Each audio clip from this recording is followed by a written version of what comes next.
Grace and peace to you, Rock Flock. Coming to you today from the prayer room, which is also now going to double as our new recording studio.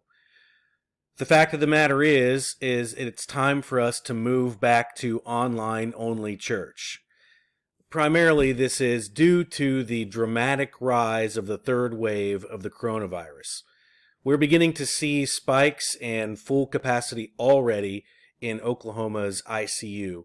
And that puts us in a precarious situation because what we're seeing is about a 12-day lag of what's going to be coming.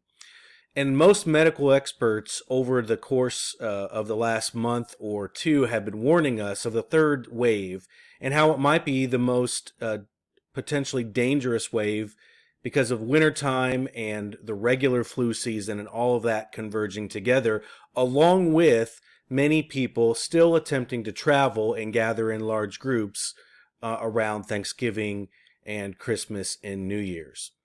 So we are going to go back online fully for the time being, most likely through the holiday season into January, and do very similar things to what we did this summer. Now, we have some other ideas, including a regular drive-in communion where we might still be able to see each other more than just on Zoom and YouTube Live, but we'll be able to see each other in the parking lot and see if there's any small group ways, very socially distanced ways that we can gather. I want to be clear that you've done everything right in our gatherings here at church. We have been able to be socially distant. People have, by and large, worn their masks really well in public. We have meditated on songs and done all those things. The problem for us is the community spread is out of control. And that means we have no idea really even how to contact trace and make sure that we're being safe. So even if we're doing all of those safe things, we are seeing community spread at such a high level that we aren't able to guarantee or even reasonably protect one another in larger group gatherings of about the 30 people or so that we've had. You already know this. Many of you have chosen to step back. Some of you have chosen not to meet with us in person already, and I think those are wise things. Now, we just want to say it's time for us to do that again and take care of each other, love one another as neighbors in different ways. And we've done this before, and I think we have a better handle on how to do this better and more effectively. And we're going to be dividing people up into groups and try to encourage some contact, maybe some good old-fashioned letter and note writing and things like that. Now, I know this is going to be hard because an essence of church is being with one another, but I believe in you, and I believe the success that you demonstrated throughout the summer means that we can be even more successful in the wintertime. Like I said, we're going to do things a little bit differently. We're going to have online Zoom meetings at 11 o'clock. We're staying with the 11 o'clock hour. We're going from 11 to 11:30 with Zoom and YouTube Live. And then from there on, there will be other offerings throughout the week. And again, some maybe monthly communion in the parking lot where after service, we all drive in together and we receive communion together. And then we're going to explore very small and limited socially distant gatherings on Sundays for us to be able to continue to have some kind of fellowship.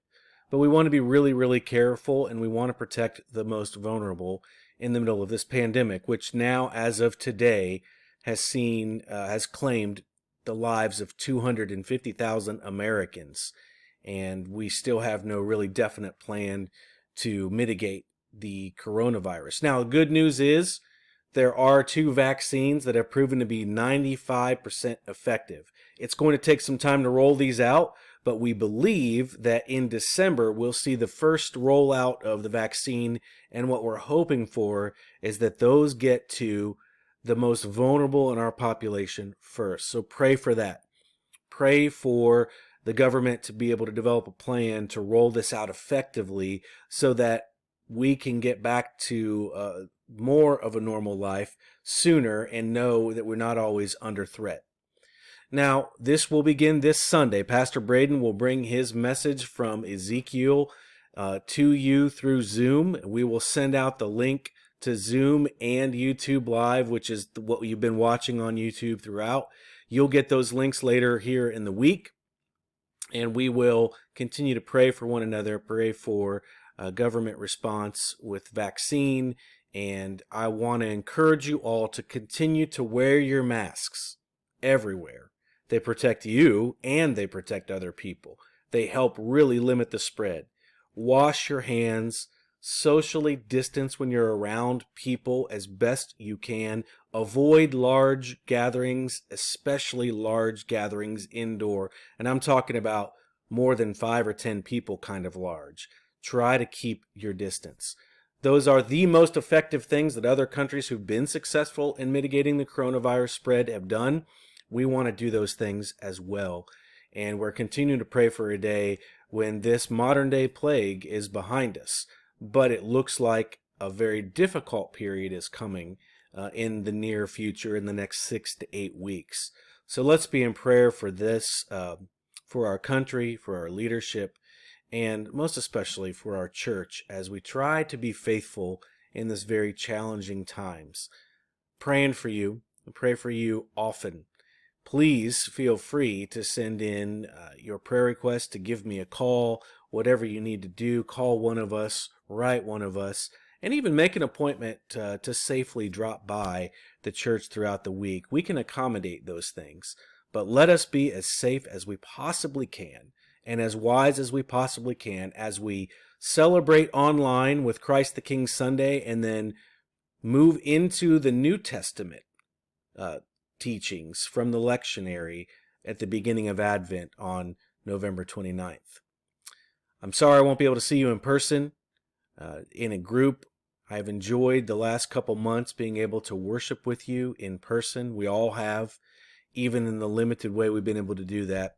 I am looking forward to and believe we'll be back together again sooner rather than later.